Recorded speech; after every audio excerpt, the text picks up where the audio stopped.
Hi guys, welcome to my video. In this video, we're going to learn about the substitution property in algebra. So we're going to be evaluating expressions and substituting. For example, this is n squared minus 3n plus 8. And they want us to evaluate this expression if n is equal to 4. What this means is, in the place of n, what if you put 4? What will the expression give you?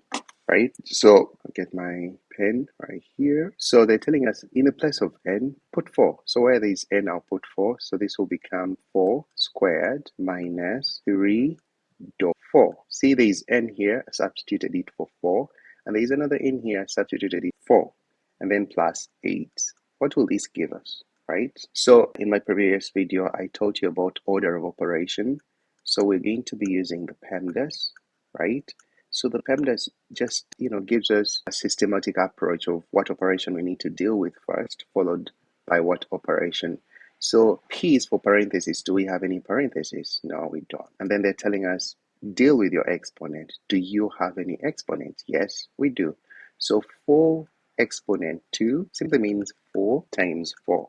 And 4 times 4 give you 16. So this can be rewritten as 16 minus 3.4 plus 8. All right, so going back to PEMDAS, we dealt with our exponent. The M stands for multiplication. So what we have to deal with next is a multiplication. Where the dot is usually a multiplication, or always a multiplication. So 4 is the same as 3 times 4, which gives you 12. So 16 minus 12, and then plus 8. When you come to this stage, really, you just have a subtraction and an addition. You deal with whatever you want to deal with first. Though I know PEMDAS is telling you add first, you could add first and then subtract.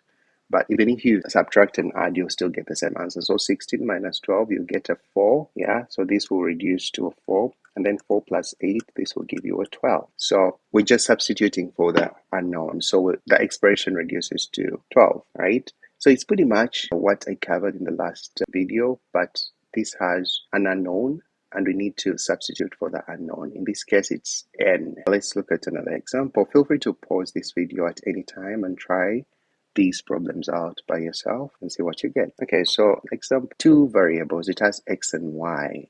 So this is x squared minus 4y all over 2. And they want us to get the value of this expression if in the place of x we put 4 and in the place of y we substitute y with negative 3. So really be careful when it comes to those integers that are negative.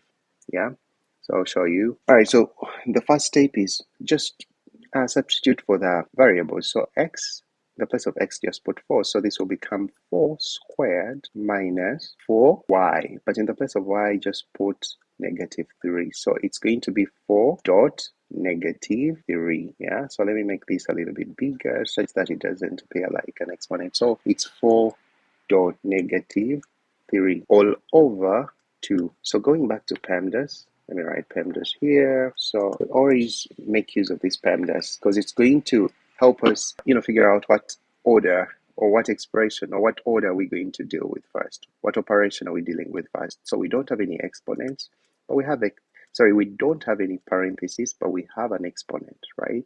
So we're going to deal with our exponent first.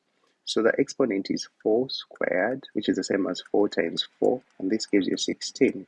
So it's the same as we're writing this expression as 16 minus 4 dot negative 3, right, all over 2. So I'm just putting these brackets just so we know that the 3, the negative belongs to 3. All right, so going back to our PEMDAS, it's telling you now deal with your multiplication. This is a multiplication right there. It's like you're opening these brackets, right? So if we deal with this multiplication, it's like saying 4 times negative 3, and this gives you a negative 12. So we can rewrite this as 16 minus negative 12 all over 2. But you see, this negative gives you a positive, really. So this is the same as saying 16 plus 12 over 2. And what is 16 plus 12? That will give you 28. So 28 divided by 2. So this will give me 28 divided by 2, and this will be a 14. So this expression gives you 14. That's the value of that expression.